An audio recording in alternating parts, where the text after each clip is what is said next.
What is going on, guys? Fitcho here, and welcome back to the Fitcho Career. It's episode number 13, round 7, race 1, and we're in Hungary for this round. This actually marks the halfway point of the season, this round of the championship. We're here in Hungary at the Hungaroring, a track that I really do not like. This is going to be probably one of our weakest weekends of the entire championship. I think we're going to really struggle to get points.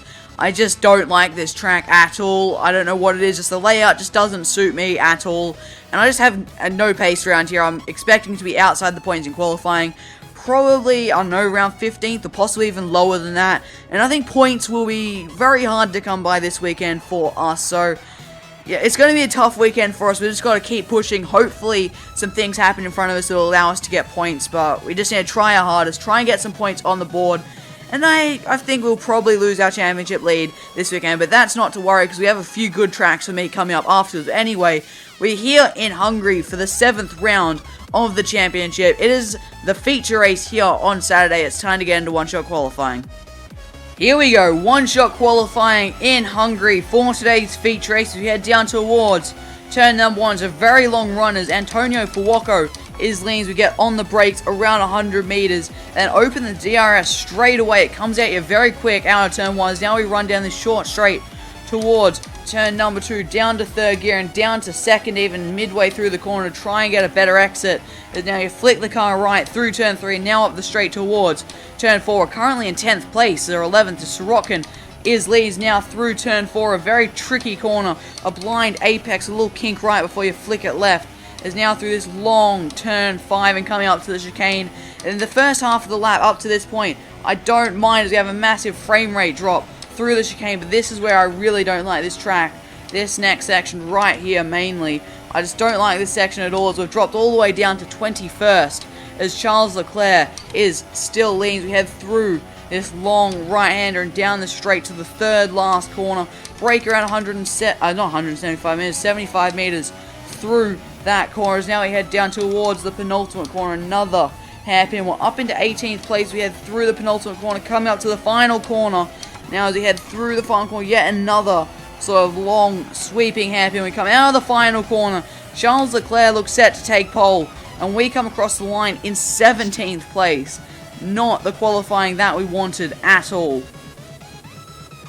So Charles Leclerc has taken pole here in Hungary from Antonio Giovinazzi in second place. There's only 0.04 of a second deciding pole, with Raffaele Marcello in third, only 0.06 of a second off pole. And joining Marcello on the second row of the grid is Oliver Rowland, who is a 10.5 off pole. And on the third row of the grid is Antonio Fuoco and Alexander Albon. And now we actually have to scroll down to the second half of the field to find ourselves on the 9th row of the grid. And we are joined by Nobuharu Matsushita, and we have not been getting along with Matsushita recently after the incident in Austria. So that's going to be an interesting row, a fiery row. Myself and Matsushita, let's see how it goes. Hopefully, we actually make it to turn 1 this time. Let's just hope we can actually make it to turn 1. But with Matsushita beside us, I'm not that confident. But let's get into the feature race here in Hungary.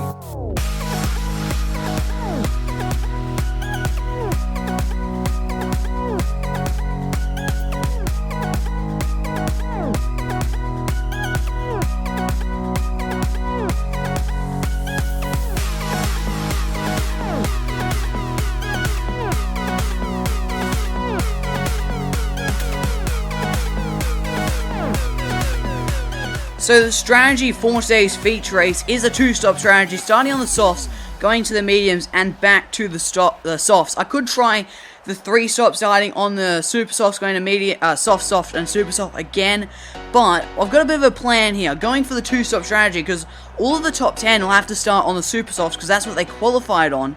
So that means they'll most likely go for the 3-stop strategy, and if we make less stops than them, we should be able to get the track position on them and then sort of park the bus and defend really hard. And that might be able to get us some points. That's the plan of attack, at least. Try and use this higher time management strategy with less pit stops to try and get the track position on the cars going for the more stop strategy, who are having to start on the super softs. And then hope we can just hold on to the position until the end of the race and pick up a few points. That's the plan of attack for today's feature race. Let's see how it all works out. It's time to get going for the feature race here in Hungary. Here we go, engage the clutch, get the revs up to optimal range, the lights are coming on. And it's lights out, and away we go. The feature race here in Hungary is underway. Let's get off to a reasonable start. We're going to pull right to the inside as quickly as we can as we head down towards the first corner. It's a very long run down to turn 1. We've got the inside line, so we're going to look up the inside. Oh, I think that is Nick de Vries's Rapax as we get through turn number 1. Giotto. Oh, there's been a big stack. 3 cars have gone right off, and I've got an illegal overtake on Giotto. Go past Giotto. Markolov's out, and so is Sergei Sorokin as 3 cars went spearing off the track at the exit of turn 1, and 2 cars already out of this race. Is that going to trigger a safety car? It doesn't seem like it is going to, but 2 big names, a Russian time and an ART car, already out of this race after 1 corner. We're already up into 12th place, right near the tail end of the points after starting in, 17th or something. So we've had a pretty good start, up 5 places already. That is not an overtaking opportunity. Giotto is trying to forcefully get past his teammate around the outside of turn number 4. That is ludicrous, and he's actually lost out due to it as we are trying to go right around his outsides. We now go into the chicane, and we make that move stick. We're now up into 11th place after he tried a very audacious move on his teammate, of all people. That was absolutely crazy from Giotto, and he's lucky to still be running and lucky to only lose 1 place out of that audacious move. Here we go. We've got DRS on Nick de Vries, and we're going to dive it right up the inside of the Rapax and make that move stick. And the best thing is we get DRS yet again for this short run down to turn 2, and now up into 9th place as I believe one of the premiums, I think it might have been Antonio Fuoco, actually pulled into the pits at the end of that lap. I believe he was involved in an incident and then had, I presume, front wing damage and had to pit, because I remember seeing yellow flags and then him going very slowly in front of this pack up ahead, and then of course pulling into the pit lane. We're now up into 9th place. We are sitting inside the points after starting 17th, so we've had a pretty good start to this race, that is for sure. Louis Delatrez is out of the race. I'm not too sure what has happened to the Swiss driver. Is this going to trigger a safety car? There's usually a little bit of a delay. It doesn't seem like it is going to, as most of the front runners, the super soft runners, have actually pitted. Most of them last lap and some of them this lap. It looks like they're all now in the pits. We're actually going to take the lead, or momentarily take the lead of the race here in Hungary as Nick de Vries gets past us. And who is that up there inside? I think that's Emil Bernstorff going for the move. Yes, it is Bernstorff in the Arden, and we've just lost 2 positions in the space of 1 corner. That is not good, boy. Right on the back of Bernstorff. Can we try something? We had a bit of a scrappy exit. We'll try and line him up, get a good run through turn 4, possibly something into 5. Had a good run. Alexander Albin is now out of the race. So everyone's just dropping like flies. Both ARTs are now out of this race. We've got yellow flags up ahead, so I can't go for a move on Emil Bernstorff. And there is Louis Delatraz's car off to the side of the track. We're now down to 18 runners in this feature race. I'm not too sure what the hell is going on. Oh, Bernstorff's braking very early for turn 1. And we have turned that into a dive bomb. That was definitely not meant to be an overtaking maneuver, but he just, I don't know, seemed to brake a lot earlier than normal. And yeah, just chucked it up the inside, and we've got the move done. For 2nd place, we've now got Nick de Vries up in front of us as we actually go purple through the first sector. Here we go, end of lap 11, and we're going to be pulling off into the pole. We've driven off into the grass, into the pit lane. We come, get the car stopped for the speed limit. At the end of lap 11, we come into the pits from 2nd place. That being said, though, we were only accompanied by a few other cars on this same 2-stop strategy that we are, and someone's got issues with their car. I've missed who it was. I'll put a name on the bottom of the screen, but I'm not too sure what the hell is going on in this race. 4 cars already out, both ART, Sorokin and Albin. Louis Delatraz is out, and I think it was Artem Marklov. 4 cars already. They are just dropping all over places. Now we rejoin the track in 15th place with Gustav Malia ahead of us and Fuoco right behind us. We're right on the back of Gustav Malya. And we have DRS who head down towards turn 2. Can we send one up the inside of turn 2? Yes, we can. And up into 13th place, our teammate Sean Galile is actually directly in front of us. So I'm not sure how he's managed that, unless he hasn't actually pitted yet, which is completely possible considering he is on the medium tyres. And he did start at the back of the field, so he could have started on the medium tyres and going to 2 softs.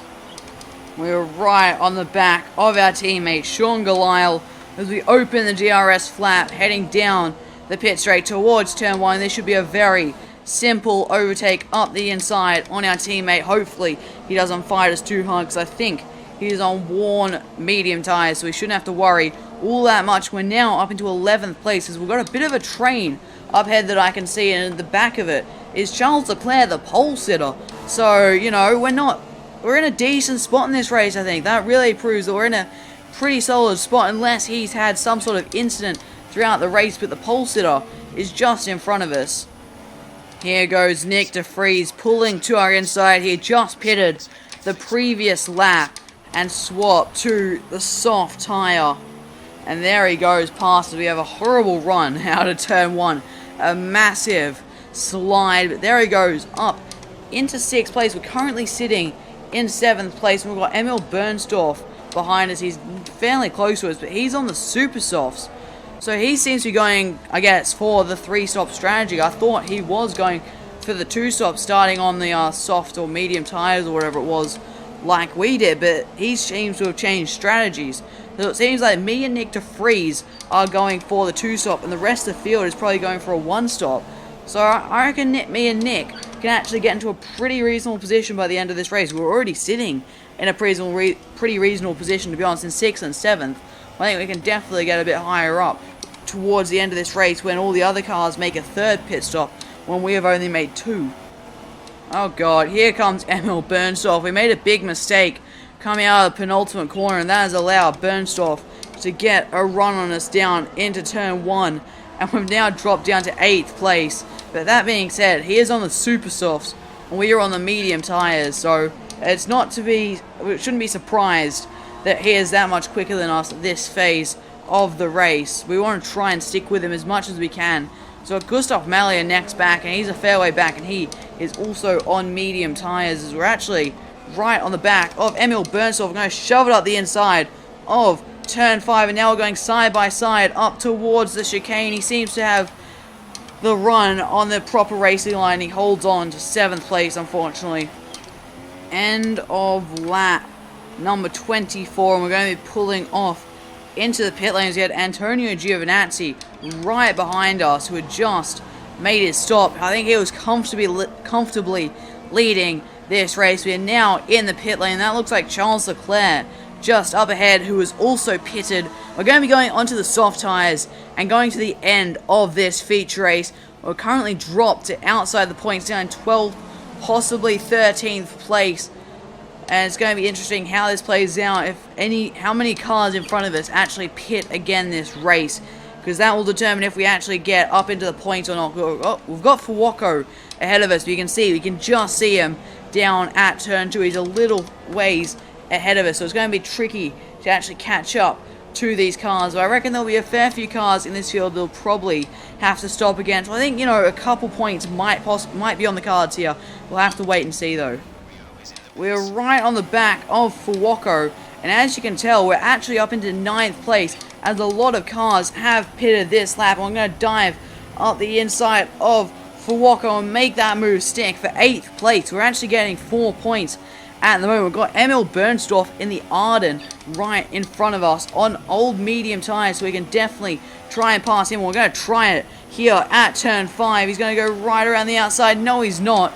We've got the move done. We're already up into 7th place, so like I said, points are definitely on the cards. We're now in 7th place. We're not making another stop this race. We just need to hold off these cars behind us, but they're on old medium, so we should be alright to pull away from. But up next on track is Nick de Vries, who's just pitted for super soft tyres, so we're definitely not going to be catching him.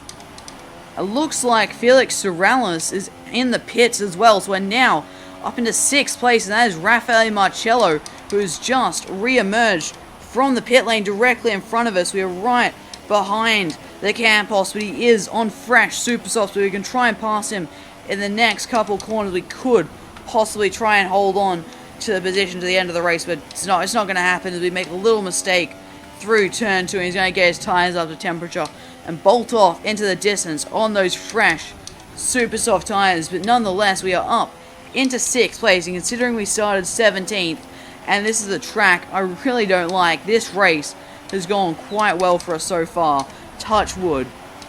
And out of the final corner we come up to the line to finish in an amazing 6th place, considering where we started, to go from 17th to 6th. A brilliant race there for us. That alternate strategy that I discussed right at the start of the race, that plan that I said, that just worked perfectly, except we didn't have to do any of the backing up at the end of the race, because Emil Bernstorff did that for us, who finished in 7th place.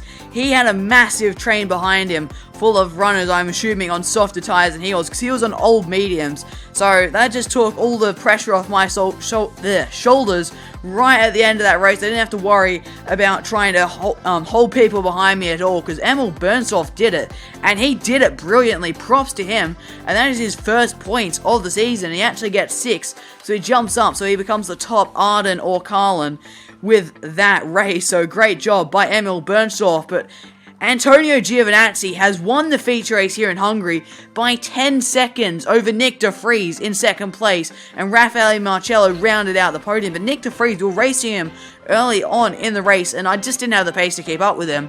Well, when I was on softs and he was on mediums, I did, but after that, I didn't quite have the pace, and that's how well that strategy we used could go. He ended up finishing in 2nd place after starting in 14th, which is an amazing drive from the young Dutchman. Just off the podium was Oliver Roland in 4th, and Charles Leclerc, the pole sitter, fell down to 5th place. With myself in 6th, Emil Bernstorff, who, like I said, did an amazing job backing up the field behind him, holding everyone behind him, came home in 7th place after starting 19th place. Again, that is just how well that two-stop strategy worked, with Gustav Malya just behind him in 8th, and look at the gaps between 7th, and then it goes down a little bit. You can see all the way down to the bottom of this page.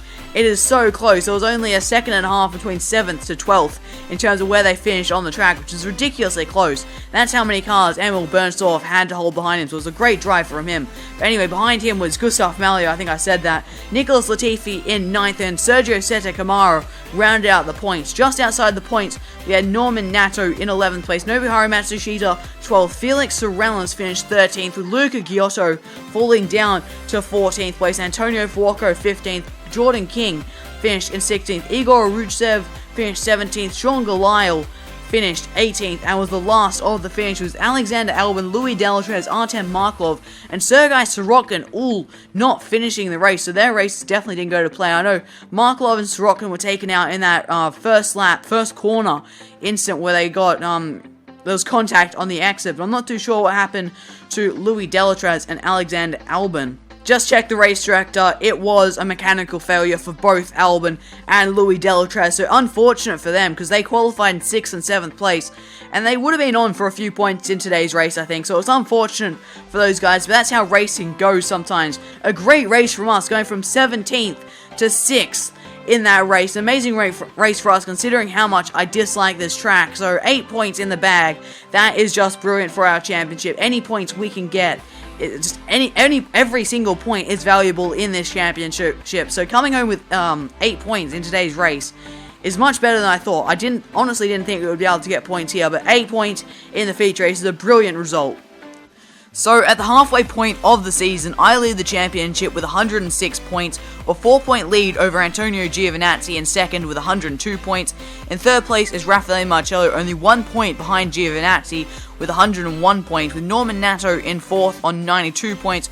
Oliver Roland is now down in 5th with 88 points. He did start the championship off very, very strong, leading the championship for like the first 2 or 3 rounds, but he has started to fall through the field a little bit, dropping down to 5th place now In 6th place is Luca Giotto with 83 points, with Louis Delatraz in 7th with 72, and he's done the opposite of Oliver Rowland. He started out very, very weak at the start of the season as a rookie to GP2, but after a couple rounds, starting to get used to the car, Louis Delatraz really picked up his form, and so did the whole racing engineering squad. They had a slow start to the season, but they've really got going now, and he's now up into 7th place in the championship with 72 points. In 8th place is Charles Leclerc, the reigning GP3 champion. He's down in 8th with 66 points, with Sergei Sorokin, usually a front runner in GP2, especially last season, now down in 9th place with 55 points, and only 1 point behind him is the other prima of Antonio Fuoco with 54 points, who was only 1 point ahead of Gustav Malya in 11th in the racing engineering. And again, like his teammate Louis Delatraz, he started off the season quite slowly, but started to get some form once we got to, I think it was Austria, after the first few rounds of the season. They started to pick up their game, that racing engineering squad. And rounding out the top 12 is Nicholas Latifi on 49 points, so it's quite close there from 9th to 12th, only 6 points separating, and only 2 points separating 9th to 11th. In the Teams Championship, Campos are leading with 148 points, an 11-point lead over Dams in 2nd. In 3rd place is Racing Engineering, and like I've said already, they started off the season very slowly. I think they spent the first few rounds down and around 9th place in the championship, but like I said, they really picked up their game, and they're now up to 3rd place in the championship with 125 points. In 4th place is Russian Time with 121 points, only 1 point more than Prima in 5th.